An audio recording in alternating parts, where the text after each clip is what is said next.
for the heat because it's still got the plastic fabrics in it. But good quality count, really good. It's really thick. You can ruffle it around like that in the back, and you can tell a cheap wig because when you start doing this with it, you'll be able to see the wefts through the hair, and it'll tangle, and it'll pale, and you'll start seeing your fingers through the wig. You can't do that. You don't see that. And even though it's not very thick in the back, there's enough wefts and enough fibers in the wig that it'll give you full coverage. This doesn't like swing like those fibers do. And granted, it's a very short wig, but the fibers don't move very much. That one has a really nice swish to it, and it's got the sheen of healthy hair to it without having the plastic shine of fake hair. Right. And I'm wearing a wig right now, if you can't tell, so it's a really good wig. You can, yeah, it's shiny.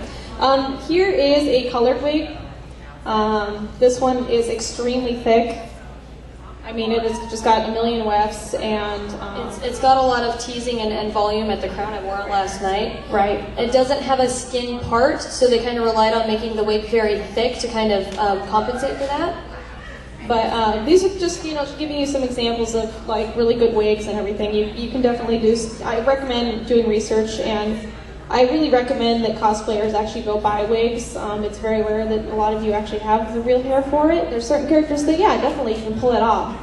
But if you don't want to go dye your hair just to get the same color, I really recommend just go get a wig. I mean, I promise you, your wig is going to bring together your costume more than you think it's going to. It's going to be like the icing on the cake that just makes it go, ah, shiny. But I am not actually the wig expert in the group. Our wig expert, unfortunately, could not be here. Her name is Chelsea. She will be hopefully at our next convention. She just recently popped on with us. This is one of her styled wigs. It is made up of like 2 wigs, I think, and it is extremely heavy. Yes. But she made it out of just a really, really long wig and braided it and added in a bunch of wefts, and wefts are extra little pieces of hair, chunks that you can sew into the actual fibers of the wig cap. Note to the novice, weft is a term for a sewn strip of hair that can be attached, detached, or retouched. So, it's also the name of the lines in the back of your wig. If any of you want to come up afterwards and look at what she did with this, I'm more than welcome to explain it, because styling wigs is more or less her thing, but it can be done. And if you ever go to a wig store and ask somebody if you can dye wigs and they tell you you can't, they're lying. You can dye wigs, and I have a couple pointers on how. Also, we were kind of bad because we ran out of wig heads. With a wig that is supposed to stay in a specific style like this to keep it from fraying or to keep the bun from coming undone or what have you, wig heads, especially around Halloween, are pretty easy to come by. Like Sally's Beauty Supply has them. $3 to $5. Sally's Beauty Supply has them in consistent supply. A really good cheap wig stand is wedging a broomstick in the side of a couch, and it will stick up about to head height. So if you have a long wig that needs brushed, that's something I found that's a good cheater way to do it, because wig heads have holes in the bottom.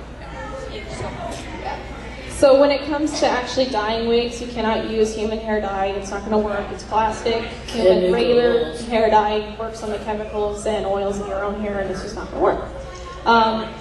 What I use and what our friend Chelsea uses is they're kind of like acrylic-based paints that you can get at local stores, or inks. You can even take Sharpie ink, mix it with 2 parts water, and spray the wig, and it will dye it. You might have to do a couple coverages, and it also helps for like blending effects. So if you take a Sharpie and you pop off the lid and you pour the ink in the bottle, make sure it's pretty diluted with water, and it might take a few applications. But spray it down thoroughly, comb it in, let it set, and it will pretty much dye your wig. And there's also professional dyes out there that you can get on wig selling websites. They have them, and I recommend those. The professional spraying of them is more of an advanced cosplay thing, and you have to have some experience. But if you're going to start dyeing your own wigs, I recommend getting some cheap ones. That's the only time I recommend getting cheap wigs, is if you're going to practice dyeing them. Guinea pigs. Yeah, guinea pig wigs. You're not going to use them and then you don't feel bad. I've got a bunch of fancy wigs that are torn, but I wear them. And leather dye can work too for wigs. Yeah, leather dye works really well for wigs as well, because it's plastic. I think since Sharpies are alcohol-based, you can also use rubbing alcohol for mixing them. It'll dry faster too. Yeah. So some basic wig upkeep. Wig heads are extremely important. They have, if you have a wig that's completely out of control and frizzing and being a pain in the butt, I recommend getting a wig conditioner or a synthetic hair conditioner. Do not use regular hair conditioner, as again, this is plastic and real hair is not plastic. It's got oils and chemicals. So they sell basic conditioners, and basically you can just spray the wig down and comb it out and just kind of leave it in there. It'll soften your wig, it'll get rid of the frizz and the static. Make sure that when you're spraying them down, they're hanging off the edge of, the table or the chair, and just keep them straight. Comb them through. Comb them from the bottom first. Do not go from the top and then rip all the way down. Start from the bottom and work up like you would in your normal hair, because the ends are a lot weaker than they are at the scalp, just like in your real hair. I had a lady in our last panel last night who asked how to keep really, really long, the chi wigs, how you keep those straight when you're storing them. The easiest way I recommend is 2 ways. Either keep them on a wig cap that's hanging on the top of your closet and let the hair constantly hang down. And just make sure it's brushed out, neat and clean, and then just gently place it on the top and let it hang down and store that way. If you don't have that kind of room, gently collect the hair after you've brushed it and wrap it very gently around the neck of the head, and then just store it, and it will not bend most of the time. And if you end up getting a bit of a bend or some wrinkles in the hair, you can soak them in kind of like a 90-degree bath water, get them pretty saturated, and then once again put them on a high place and comb them out and just let them dry straight. And go through a couple times during the drying process and just kind of comb them out. And it might take a couple tries, but the hot water will tease the plastic in the hair and get it back into its original form. So there's a bunch of different ways. It may be a little time consuming, but it's worth it, I promise. So, one more fun fact.